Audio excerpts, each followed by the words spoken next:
the subject portrayed in his pictures bore a striking resemblance to Queen Victoria and Prince Albert. If you look to the bottom left of the statue, you will see what appears to be a large stone block next to his right foot. This is a model of Bouvenbar, which stands on the opposite side of the road to your right. In 1800, the Corporation of York applied to Parliament for permission to improve the city by destroying the 14th century walls. They argued that the gateway itself had fallen into ruin and would cost a lot of money to repair and maintain.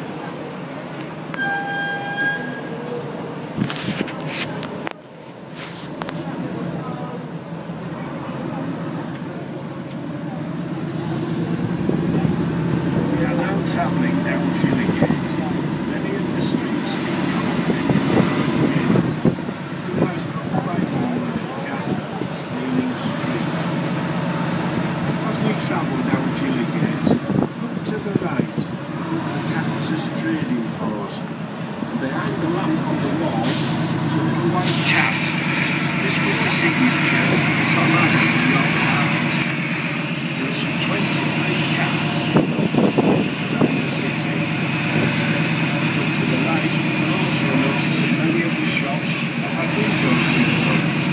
This dates back to a time when we had England tax, where this phrase daylight robbery comes from. It was repealed in the 1850s. On the left-hand side stands the Salvation Army Citadel, opened in 1883 by General Boone. It stands on the site of the Church of St Giles, which gave its name to this street.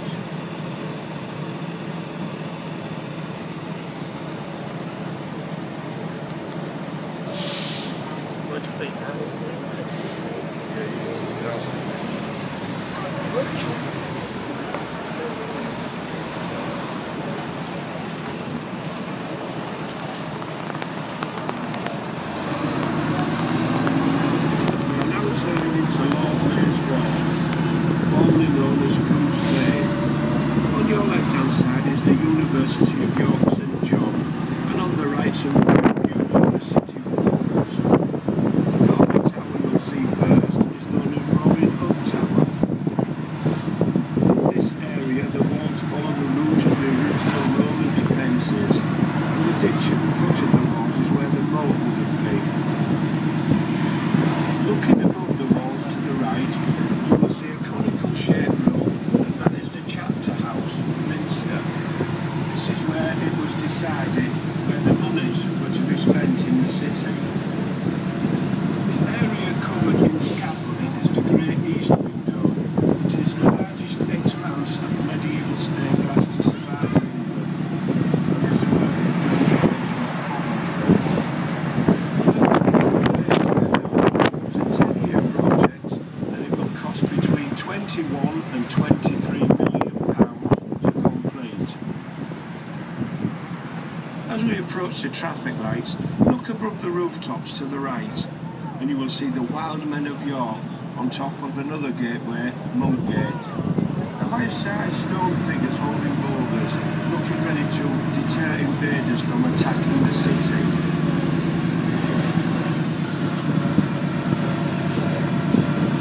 The street we are now travelling down is Monkgate, an area which in medieval times would have been the forest of Galtres.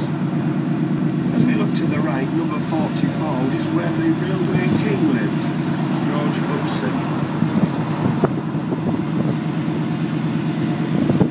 As we travel down Monkgate, look to the left and right hand side, some beautiful Georgian buildings on either side of the street.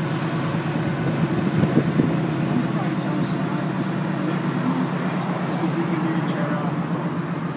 The racing fraternity in York named it after one of the best and most loved British thoroughbred horses of the 20th century, and won all its 18 races, losing its final race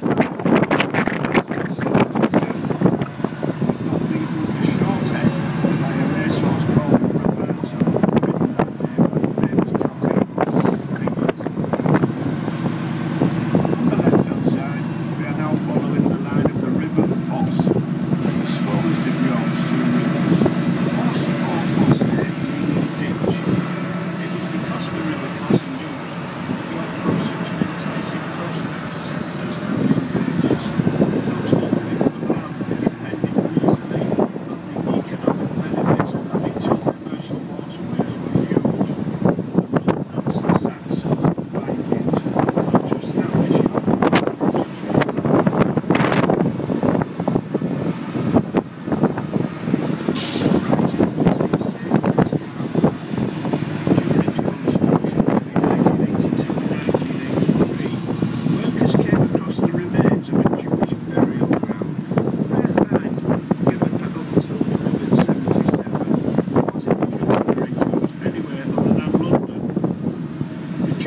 land in 1230 from the Dean of York Minster so that they could establish their own cemetery. It is estimated that over 1,000 Jews eventually came to be buried on this site. 150 of the skeletons were found, and they were reinterred further down at the car park. This was a result of the massacre of the Jews which took place at Clifford's Tower in 1190. We are now turning right onto Peasholm Green, at one time the site of medieval peat fields. On the right hand side you can now see the beautiful church of St Cuthbert's, one of the oldest churches in York with the exception of York Minster. Dating back to 687 AD, many of the stones used in its construction actually date back to the Roman period. Notice, if you will, the small unusual door to the right hand side. This is the Devil's Door, and it was left open during baptisms. When a child was being baptised, when holy water was poured onto the child's head, if the baby cried, it meant the devil was leaving the child's body, and then he could leave the church through the smaller door. As we set off from St Cuthbert's, look to the left and you'll see one of the most haunted pubs in York, the Black Swan.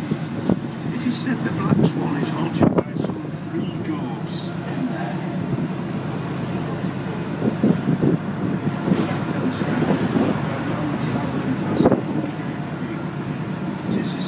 Biggest excavations have taken place in York since the Congregate Viking.